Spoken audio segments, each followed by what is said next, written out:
Another day has passed. There is no ceasefire with Hamas in Gaza in effect, and Hamas continues to hold Israeli hostages and make outrageous demands. Israel has given Hamas two options.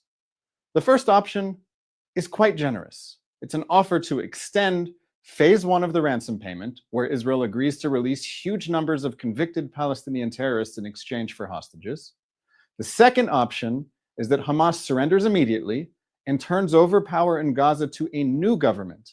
In this case, if Gaza has a government that chooses peace instead of war, Israel could withdraw from all of Gaza.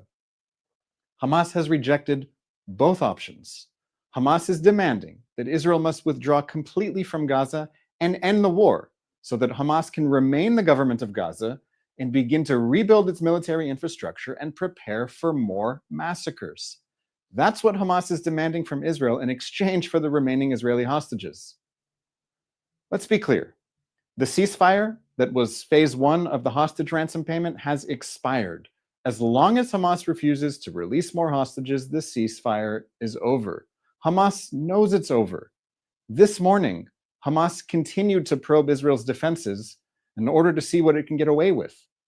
Someone in Gaza approached Israeli soldiers and posed an imminent threat. The Israeli soldiers neutralized the threat. 2 days ago, the Israeli Air Force targeted 2 men in Gaza who approached and threatened Israeli soldiers. Yesterday, the IDF struck a vessel from Gaza that passed a boundary off the coast of Gaza. The United States and Israel are coordinating their policies. Israel accepted the plan of President Trump's envoy, Steve Witkoff, to extend the expired ceasefire by 50 days.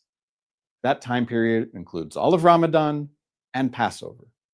During that time, negotiations can continue regarding the conditions for ending the war in Gaza. According to the Witkoff plan, half of the hostages will be released right away. The other half will be released if Israel and Hamas reach an agreement on a permanent ceasefire. Hamas, of course, rejected this plan, and Hamas's agent, the government of Qatar, has rejected it too.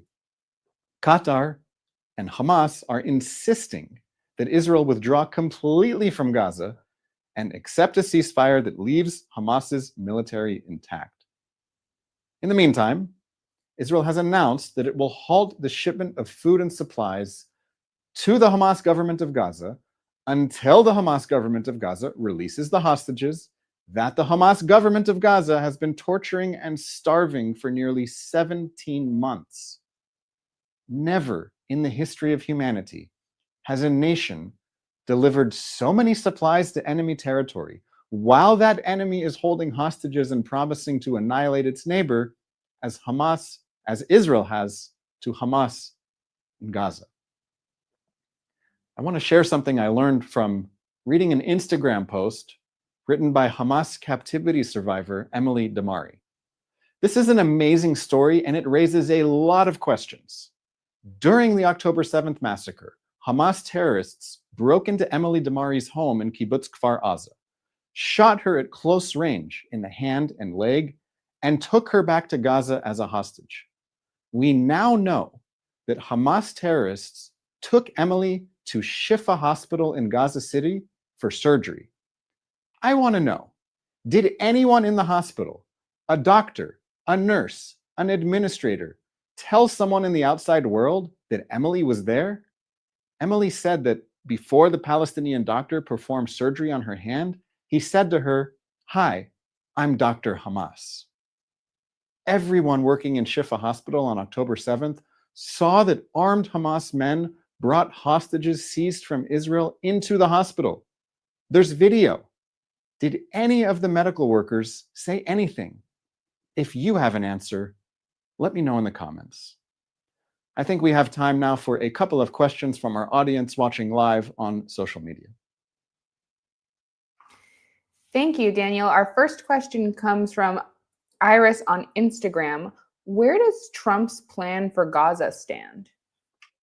This is a big question. President Trump made a lot of headlines with his statements that the people of Gaza should move somewhere else because Gaza is uninhabitable and they should live somewhere else until Gaza can be habited again.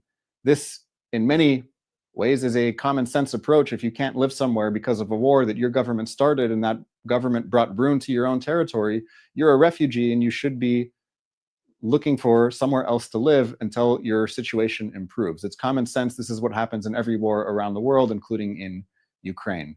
Well, what happened is that everyone suddenly panicked that that the people from Gaza are being forced to evacuate. And I said to myself, wait, this is the question that we need to be talking about. I say the people of Gaza are from Gaza, but the people from Gaza themselves are saying they're not from Gaza. They're saying they're actually from Israel, that they're refugees from Israel back in 1948.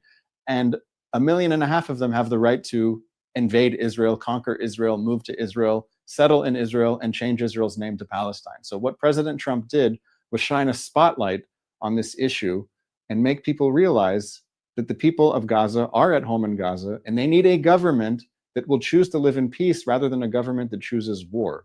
Right now, Gaza cannot be rebuilt. The situation in Gaza cannot be improved while Hamas is the government. While Hamas is the government of Gaza, it's declaring that Israel must be destroyed.